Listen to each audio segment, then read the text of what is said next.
অফিসের কাজে আজকে আবার কলকাতার দিকে এবং দাঁড়িয়ে আছে এই মুহূর্তে পার্ক স্ট্রিটে।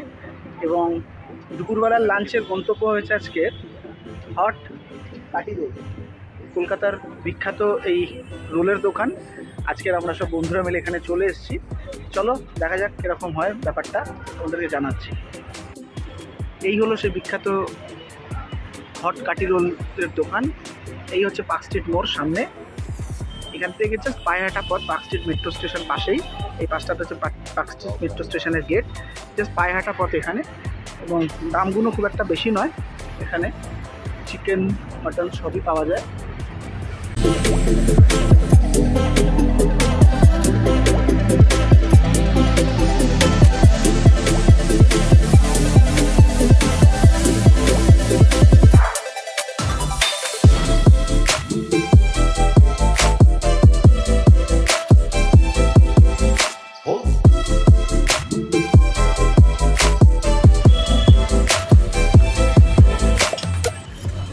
আমরা অর্ডার করেছিলাম একটা শুধু চিকেন রোল আর 3টে এগ চিকেন রোল, সেটাই এখন তৈরি হচ্ছে এখানে।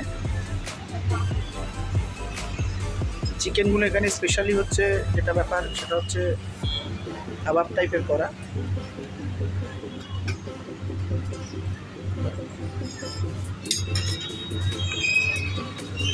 এর উপরে থাকবে হচ্ছে কাঁচা পেঁয়াজ।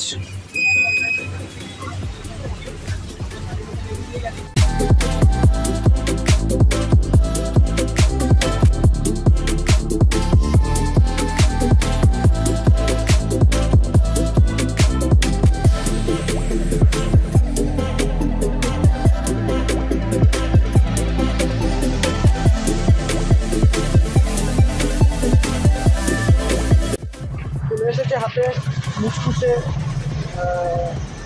এই রোলটা। এখানে না ডিম ঝরে ঝরে পড়বে, না হালকা কড়া ভাজাও থাকবে, না কেউ রোল নিয়ে লাফালাফি করবে। এটা কলকাতার একটা ফেমাস রোলের দোকান, সবাই এসে ট্রাই করে। আমরা ট্রাই করলাম। দুর্ভাই কি ফার্স্ট টাইম এই দোকানটায়? কীরকম? দারুণ। আরও রয়েছে আমার সাথে প্রদীপ ভাই। প্রদীপে কেমন লাগছে? প্রদীপই আজকে সাজেস্ট করলো। এটা আমার মনে হচ্ছে 20 আর 25 এটাই মানে মানে রেগুলার কাস্টমার বলা যায়। কলকাতার সব থেকে ফেমাস রোল, খুবই ভালো লাগে, এই সময় বারবার আসে। একদমই।